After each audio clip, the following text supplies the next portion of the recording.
இயேசுவில் எனது அன்பிற்குரியவர்களே, உங்களுக்கு என்னுடைய இதயம் கனிந்த வாழ்த்துக்கள், வணக்கம்.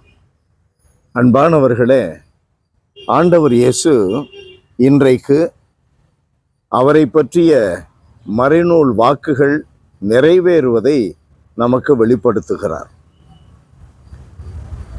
மத்தேயு நற்செய்தி 12வது அதிகாரம், அதில் 14 21 முடிய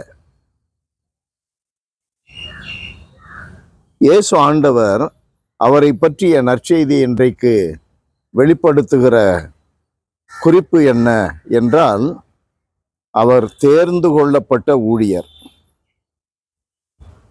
இவரில் கடவுளுடைய ஆவி தங்குகிறது. மக்களினங்களுக்கு நீதியை அறிவிக்கிறார். சண்டை சச்சரவு செய்ய மாட்டார், கூக்குரலிட மாட்டார், தம் குரலை தெருவில் எழுப்ப மாட்டார், நெறிந்த நாணலை முறியார், புகையும் திரியை அணையார். இந்த எசாயா இறைவாக்கு நமக்கு மிகச் சிறப்பாக எதை குறிக்கிறது என்றால், நேற்றைய தினத்திலே நாம் பார்த்ததை போல ஓய்வு நாளில் சீடர்கள் கோதுமை மணியை கொய்த பொழுது பலியை அல்ல இரக்கத்தையே விரும்புகிறேன் என்று இயேசு சொன்னார் அல்லவா? நான் கூட குறிப்பிட்டேன், இரக்கத்தினால்தான் இந்த உலகை ஆளுகிறார், இந்த உலகை கட்டுப்படுத்துகிறார் என்றெல்லாம்.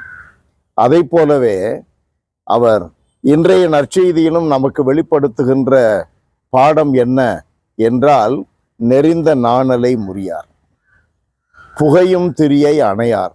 இதெல்லாம் எதை குறிக்கிறது? ஆண்டவர் எவ்வளவு கனிவு உள்ளவர், கூக்குரலிட மாட்டார், சண்டை சச்சரவு செய்ய மாட்டார். எவ்வளவு இந்த வார்த்தைகள் எல்லாம் எந்த அளவிற்கு கடவுளுடைய கனிவை, அவருடைய இரக்கத்தை, அவருடைய பேர் இரக்கம் நிறைந்த அவருடைய அரவணைப்பை நமக்கு வெளிப்படுத்துகிறது என்று குறிப்பாக இந்த வசனங்கள் சொல்லுகின்றன. அன்பானவர்களே, நெறிந்த நாணல், அதை முறியார். ஏற்கனவே ஒருத்தன் வேதனையில் இருக்கான், அவனை போய் நம்ம சட்டங்கள் திட்டங்கள் என்று நான் நசுக்கக்கூடாது. அவனுக்கு ஆறுதல் தேவை. புகையும் திரியை அணையார், அவன் செத்துக்கிட்டே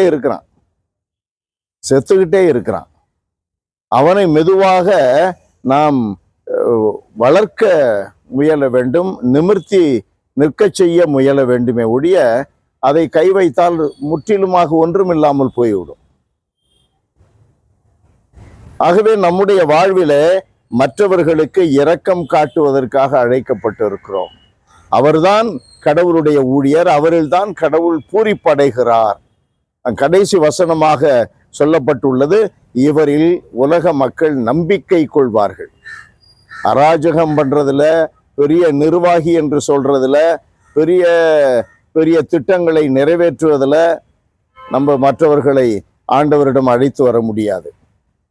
ஆண்டவரிடம் நாம் மற்றவர்களை அழைத்து வரக்கூடிய ஊழியம் எதில் இருக்கிறது? அன்பை காட்டுவது, இரக்கத்தை காட்டுவது, புரிதலை காட்டுவது, அவர்களை தாங்குவது, அவர்களுக்கு உதவியாக இருப்பது. அப்பொழுதுதான், அப்படிப்பட்ட மனிதனில் தான் மக்கள் நம்பிக்கை கொள்ளுவார்கள், இந்த உலகம் நம்பிக்கை கொள்ளும். அப்படிப்பட்ட மனிதர்கள் வழியாகத்தான் கடவுளிடம் இந்த உலகை நாம் அழைத்து செல்ல முடியும். அப்படிப்பட்ட ஊழியரில் தான் கடவுள் பூரிப்படைகிறார்.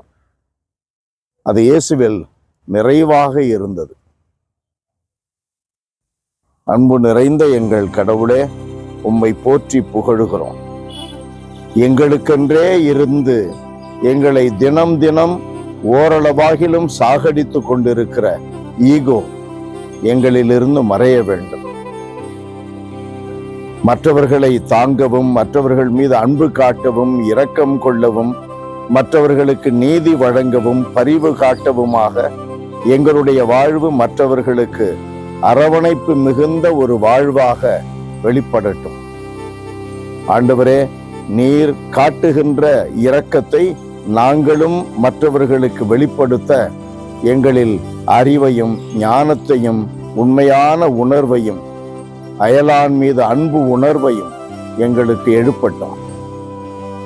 எங்களை நீரே கரம் பிடித்து வழி நடத்தும் ஆண்டவரே. சண்டை சச்சரவுகள் வழியாக அல்ல, அமைதி அன்பு வழியாக இந்த அகிலத்தை ஆள முடியும் என்பதை எங்களுக்கு கற்றுத்தாரும். இயேசுவின் நாமத்தில் ஜெபிக்கிறோம். உயிருள்ள எங்கள் நல்ல பிதாவே. ஆமென். ஆமென்.